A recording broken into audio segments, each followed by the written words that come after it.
Hey guys, how's it going? So we're going to be looking at Firestom's corner Vortex. This is part 4.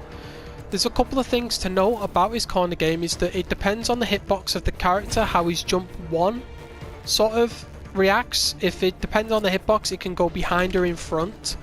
So against certain characters it always lands in front, against other characters it always lands behind. So if it's always landing behind, you can get a very fast sort of one side, other side mix up with one into overhead. But if it's a character like Batman, like Superman, it's always going to land in front of them, and it's always just that mix, which is basically if they just hold back to block, it's always going to hit them. So that's nothing too impressive. I just wanted to get that out of the way so Firestom players were aware of that. This corner game becomes strong when you implement jump 2. So jump 2 actually crosses up, but it also doesn't cross up. You can manipulate it, just do it slightly later, and it doesn't cross up, but it hits it hits the same side. It's really hard to explain, but essentially it's like a ridiculous 4-5 way mix of where you can do cross up, don't cross up, but land on the same side and then go into back 2 and hit them. Now because of this, and because of how back 2 works and how back 2 can turn into forward 2 if you're doing it the wrong way, if you're going for this extremely sort of unorthodox mix, you definitely want to go into 1-1-1-3 for a while until you're really good at hit confirming it. Like really good.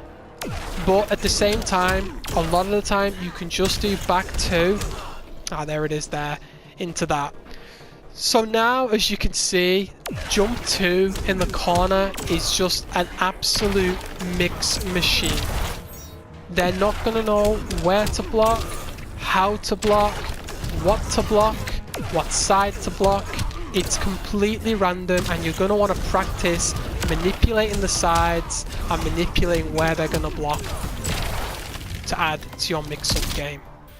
Activating the trait can be done off EX burst. Just do forward 3 into down 2 trait and just do 1. I just do, if you're doing a burst combo, 1-1 into low puddle. It's just easier that way, and then you can start your mix from there. Obviously we need to think about the corner game and the fact that they may have clash available. One of the things I like to do is when I've mixed them is I like to keep them in the corner if I can. So a good way of keeping them in the corner would be, a safe way against Batman would be to do 1-1-1-3, EX burst, and then do double forward 3. 442 unclashable damage. It's about 380 on Superman. That's a hell of a lot of damage into knockdown, and you still have level 3 trait available. One last layer that you can add to a character where you know jump 1's always going to land same side is back 1 mix. So back 1, when traits available, becomes an absolute monster. It is punishable on both ways, but as you can see in the corner, it's a pretty damn good launcher. I've not actually looked at the combos, but I'm pretty sure just 2-2 that, 2-2 that is good enough. Hopefully you guys have enjoyed this video. Hopefully you guys are going to enjoy mixing with Firestom and let the salt flow. See you next time.